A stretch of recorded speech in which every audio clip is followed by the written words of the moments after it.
Professor, e relacionado a consórcio, é um jogo de sorte e azar ou é algo viável para quem tem essa paciência de esperar a longo prazo? Porque tem a ideia também do seguinte, o consórcio é uma maneira de você financiar antecipadamente e pagar um juros menor. Ou você ser contemplado e ter sorte, ou você se agoniar e fazer um negócio ruim e perder dinheiro, né? É a questão do que eu falei, naturalmente, do longo prazo e do risco que você paga, geralmente taxas de juros elevadas, por esse longo prazo. O que é o consórcio? É uma projeção de algum tipo de despesa sua para a aquisição de um bem futuro. Ou você dá um lance para adquirir isso mais imediatamente. O consórcio, além da taxa de juros que é colocada na prestação ao longo do tempo, também em tabela price, você tem uma taxa de administração de uma administradora que te consome uma parte grande do teu dinheiro durante o mês. É a questão da paciência, a questão do planejamento, mas a questão do próprio risco. Você paga alto pelo longo prazo, mas é uma questão viável, sim. Eu vou sair um pouco da linha e perguntar ao senhor o seguinte, relacionado a percentuais para se investir em imóveis. Vamos supor, quanto que eu poderia empregar do meu salário, da minha renda, um percentual para que eu reinvestisse isso em imóveis? Professor, a indicação é que você reinvista sempre 30% do seu salário, porque 10% você gasta com educação, 20% você gasta com alimentação, mais 10% você gasta com moradia e 30% você gasta com investimento. Existe essa divisão favorável para um bom investidor? Existem carteiras que dividem muitas vezes os tipos de investimento, mas dessa forma não é muito comum as pessoas procederem, né? Não chega a ser muito comum. Até porque a renda média do brasileiro é uma renda ainda baixa. E em economia se tem uma lógica de haver uma propensão a consumir, uma propensão a poupar daquilo que se ganha.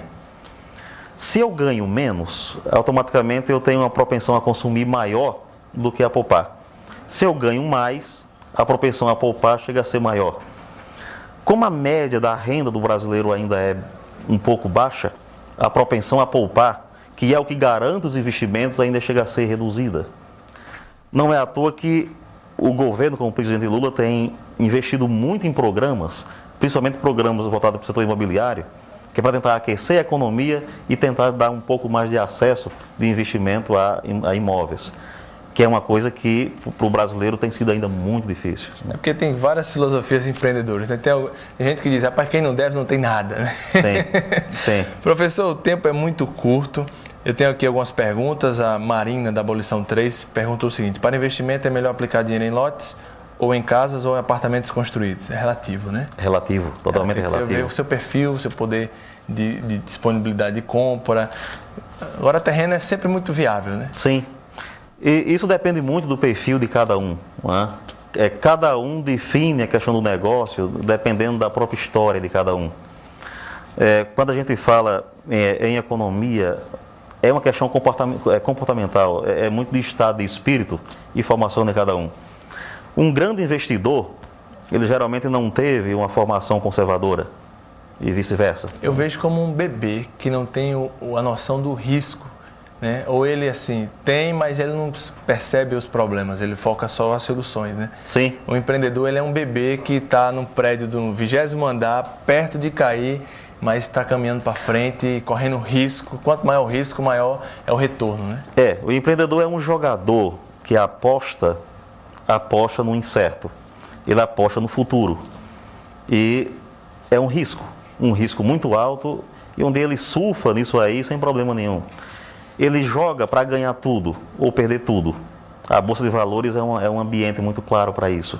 Então, o jogador, que é o investidor mesmo de risco, ele vive sempre no pico da onda. No limite, sempre. Professor, obrigado pela sua presença. Agradeço imensamente a sua disponibilidade. E, mais uma vez, a gente quer contar com a sua presença, com a sua sabiência, com o seu conhecimento. Vem agregar aqui valor ao destaque imobiliário, né? Eu que agradeço e estou à disposição a qualquer momento, tá? Obrigado, professor.